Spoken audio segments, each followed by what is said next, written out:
I think Mother was glad to see me do something rather than marry. Yeah. She was a real feminist, and she thought, you know. Katharine Hepburn, the film icon with 4 Oscars, revealed a list of lesbian actresses in Hollywood that she secretly dated.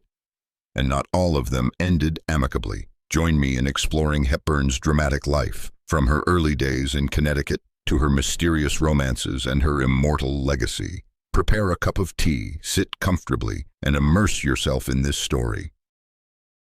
Katharine Hepburn was not just a movie star. She was a cultural icon, a woman who broke all the rules of her era. Born on May 12, 1907, in Hartford, Connecticut, Hepburn grew up in a progressive family where free thinking was encouraged. Her father, Dr. Thomas Hepburn, was a pioneer in public health, especially in raising awareness about sexually transmitted diseases. Her mother, Catherine Martha Houghton, was a fighter for women's rights who carried banners, joined protests, and was even arrested for her ideals.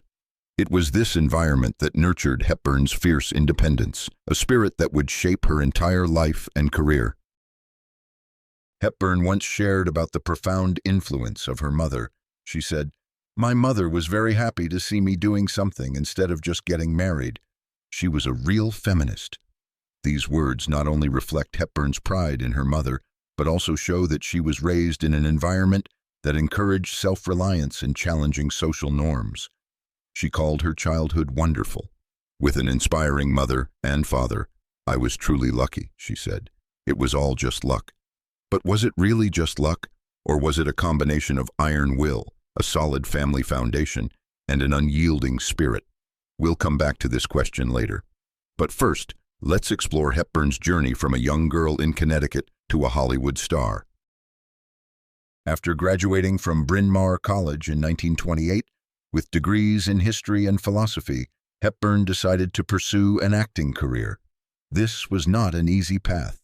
She was fired from many roles for being too outspoken, too different from the gentle, feminine actresses of that era. Her unique voice, angular beauty, and strong, almost masculine demeanor made her stand out, but also sparked controversy. She once shared about the fear she faced in those early days. "I'm always afraid. Anyone who's intelligent is afraid when doing anything." But thanks to her parents, she had learned to overcome fear from a young age, before she was 15. "If you're taught not to be afraid and to believe in what you do, that's enough to take you far," she said. It was this belief that helped her persevere, despite the initial failures. In 1932, a big opportunity came to Hepburn when she landed the lead role in the film A Bill of Divorcement. This film caught the attention of both audiences and critics, marking a turning point in her career. Just a year later, she won her first Oscar for Morning Glory, followed by classics like Little Women in 1933 and Alice Adams in 1935. These roles not only showcased Hepburn's talent, but also demonstrated her ability to embody strong, intelligent, and independent characters, qualities that mirrored her own self. But Hollywood wasn't always kind to Hepburn. In the late 1930s, after a series of box office flops, she was labeled box office poison, a cruel tag from theater owners. Many actors would have given up, but Hepburn was not one to surrender easily. In a bold and unprecedented move, she bought the rights to adapt the play, The Philadelphia Story, and sold it to MGM on the condition that she star in it. The film premiered in 1940 and became a resounding success, bringing Hepburn back to the top and proving that she was not only a talented actress, but also a smart woman who knew how to control her own destiny. This action not only saved Hepburn's career, but also shaped her as an icon of self-reliance. She didn't wait for opportunities from the studios. She created them for herself.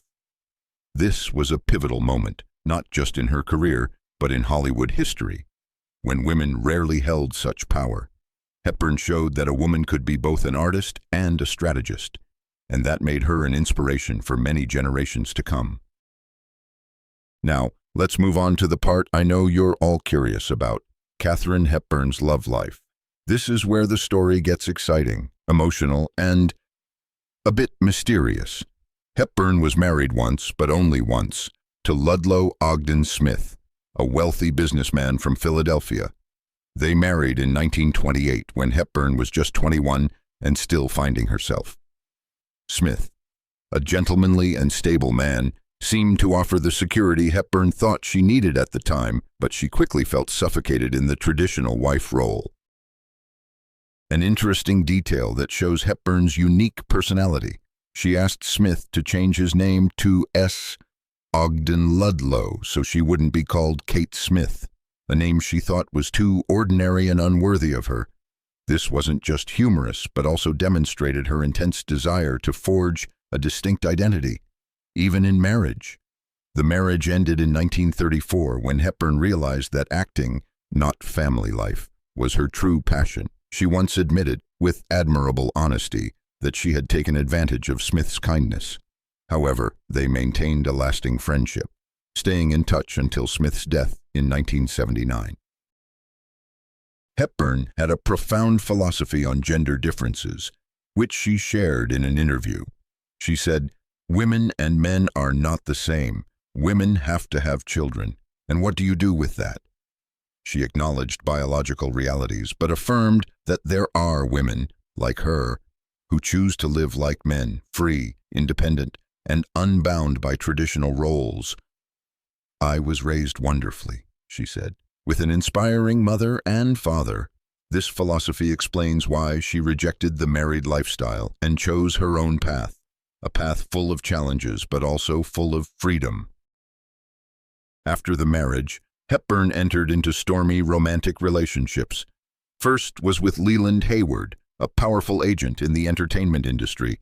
This relationship began while she was still married, and it had both romantic and practical elements. Hayward was not only a lover, but also a supporter in her early career years. When Hayward proposed after both had divorced, Hepburn refused.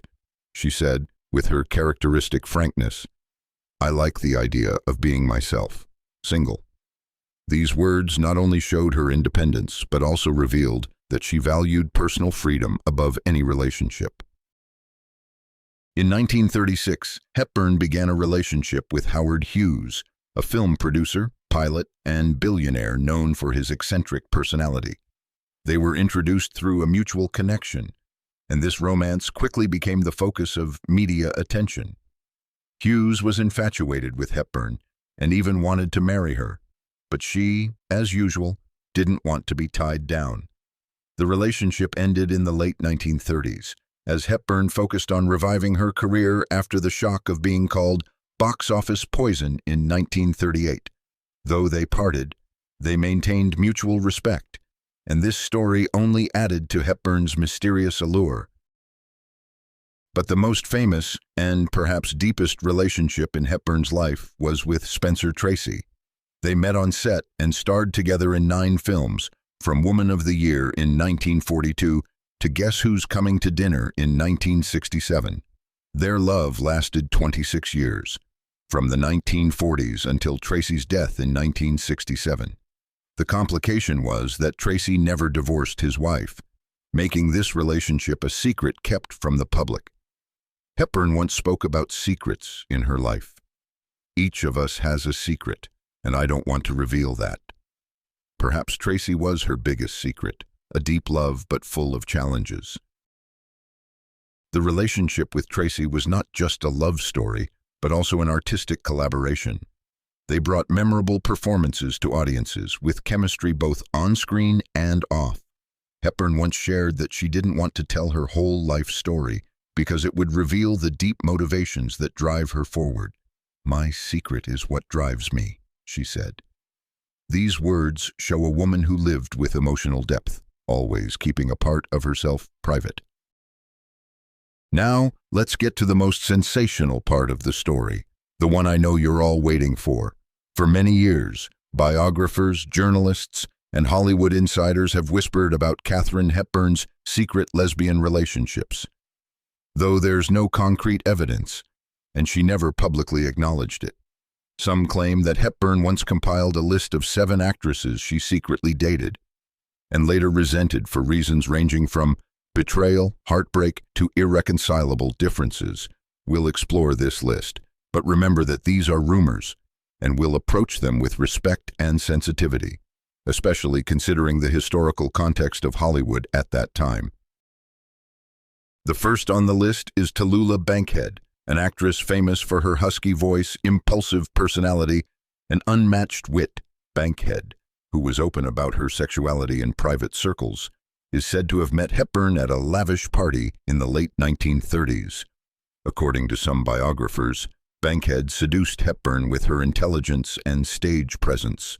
This relationship, if it existed, is described as passionate but turbulent, with Bankhead's erratic temperament clashing with Hepburn's calm. Hepburn is said to have later called Bankhead an emotional storm that I shouldn't have stepped into. These words evoke an intense but unsustainable relationship. Next is Barbara Stanwyck, a strong, independent actress with talent. Rumors suggest that Stanwyck and Hepburn had a brief but intense connection in the 1940s, during a period when both were going through personal upheavals. They are said to have found common ground in each other's resilient personalities and ambitions. However, the relationship, if it existed, seemed too burdensome to maintain. Hepburn is said to have spoken about Stanwyck. "She is my mirror, but I couldn't keep looking into it." These words suggest that the relationship may have reflected too many aspects Hepburn didn't want to confront in herself. The third name is Greta Garbo, the mysterious Swedish actress, famous for her line, "I want to be alone." But Hepburn, with her charm and determination, is said to have breached Garbo's emotional walls, at least for a time. In the late 1930s, they were seen together at private resorts in New York State, and Garbo even invited Hepburn to her secluded Manhattan apartment. This relationship, according to speculative biographies, was quiet but profound, with rare moments of connection between two reclusive women. However, Hepburn was reportedly disappointed with Garbo's detachment, saying, "She never lets anyone really know her, not even me." Joan Crawford, a glamorous icon, ambitious and unafraid to show her personality, is the fourth name on the list. According to Hollywood legend, the relationship between Hepburn and Crawford started as rivalry and turned into a romantic bond. However, this relationship, if it existed, is described as short-lived and tense. Hepburn is said to have said about Crawford, "She played strong women, but couldn't face one in real life." These words indicate a deep conflict, where both were too strong to compromise or find harmony. Mercedes de Acosta, a playwright and poet openly in love with women, is the fifth name. De Acosta had relationships with stars like Marlene Dietrich and Greta Garbo, and is said to have pursued Hepburn for a short time. Some letters and diaries, though unconfirmed by Hepburn, suggest a connection between them. However, Hepburn may have distanced herself from de Acosta out of fear of exposure, especially since she was known for her indiscretion. Hepburn is said to have told a friend, "She was a wonderful companion, but not someone I could trust with my silence." Judy Holliday, a bright, intelligent, and vibrant actress, is the surprising sixth name. They are said to have sparked feelings while working at Columbia Pictures, where mutual respect gradually turned into something deeper. Holliday, struggling with the pressures of fame and personal identity, turned to Hepburn for support. This relationship, according to biographers, lasted only a brief period before Holliday feared it would impact her career. Hepburn is said to have felt betrayed, saying, "She chose the stage over truth, and I couldn't forgive that, even though I understand why." The final name is Dorothy Arzner, not an actress, but the only female director in the Hollywood studio system in the 1930s and 1940s. Arzner, a discreet lesbian known in private circles, is said to have had a profound relationship with Hepburn. Some film historians speculate that Arzner may have been one of the first to emotionally move Hepburn. However, Hepburn is said to have resented Arzner for not openly acknowledging their friendship, saying, "She taught me how to own a scene, but never how to claim a heart." These stories, though unverified, have fueled curiosity about Hepburn's private life. She was a woman who lived true to herself, but in an era where same-sex relationships were stigmatized and could destroy careers, she had to keep many parts of her life secret. These rumors, whether true or mere speculation, reveal a more complex Hepburn, a woman who dared to love and live her way, even if it meant paying with loneliness and secrecy. This makes us wonder, how much did Hepburn sacrifice to protect her reputation? And how did these relationships, real or not, shape her in the quiet moments of her life? Let's return to Hepburn's career, because that's where she truly shone and left an indelible mark. Hepburn was a versatile actress, able to shift seamlessly between film genres. She excelled in comedies like Bringing Up Baby in 1938 and The Philadelphia Story in 1940, where she displayed her trademark intelligence, wit, and charm. But she was equally impressive in dramas, such as The African Queen in 1951, Suddenly Last Summer in 1959, and Long Day's Journey into Night in 1962. Each role showcased her commanding presence, emotional depth, and superb immersion. Hepburn won 3 more Oscars after her first, for roles in Guess Who's Coming to Dinner in 1967, The Lion in Winter in 1968, and On Golden Pond in 1981.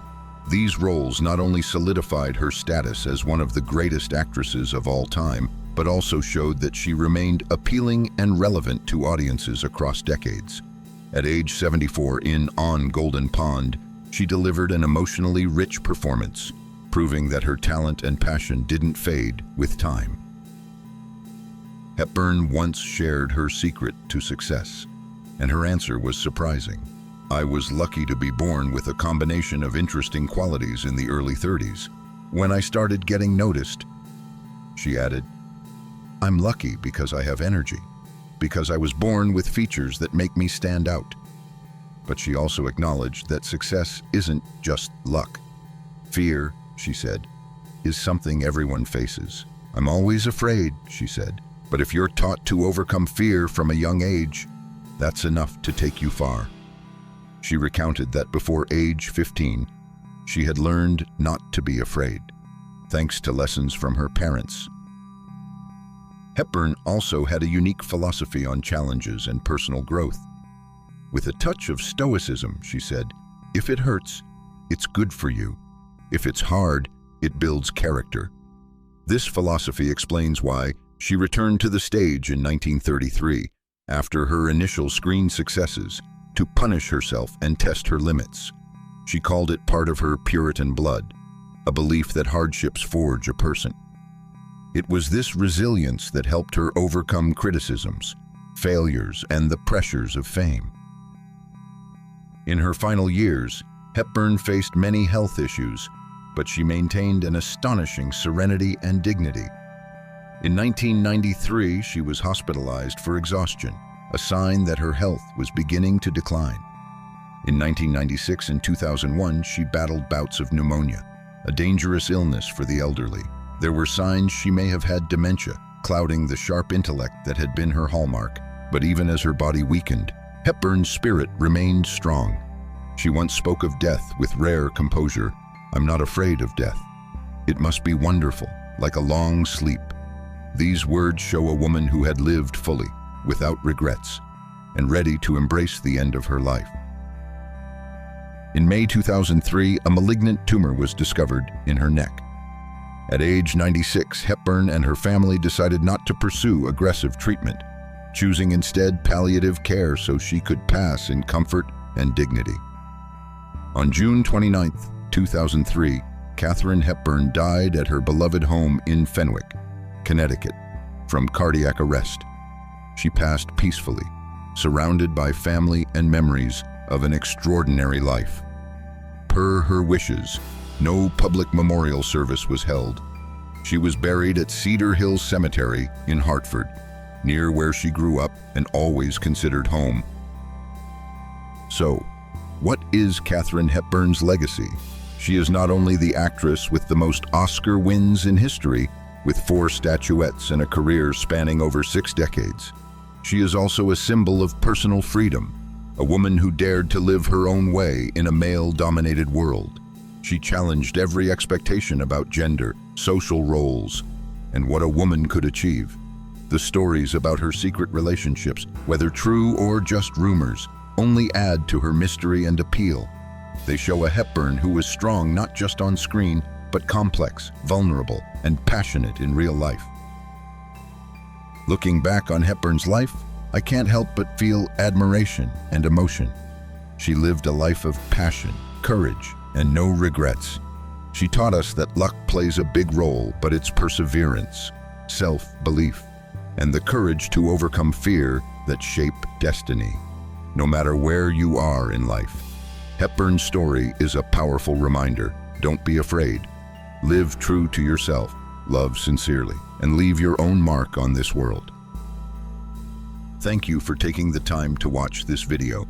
If you loved Katharine Hepburn's story, please hit the like button, share this video with your friends, and subscribe to the channel to discover more intriguing secrets from Hollywood. What do you think about Hepburn's life and legacy? Leave a comment below. I'd love to hear your thoughts. See you in the next video, and keep living true to yourself, just like Katharine Hepburn did.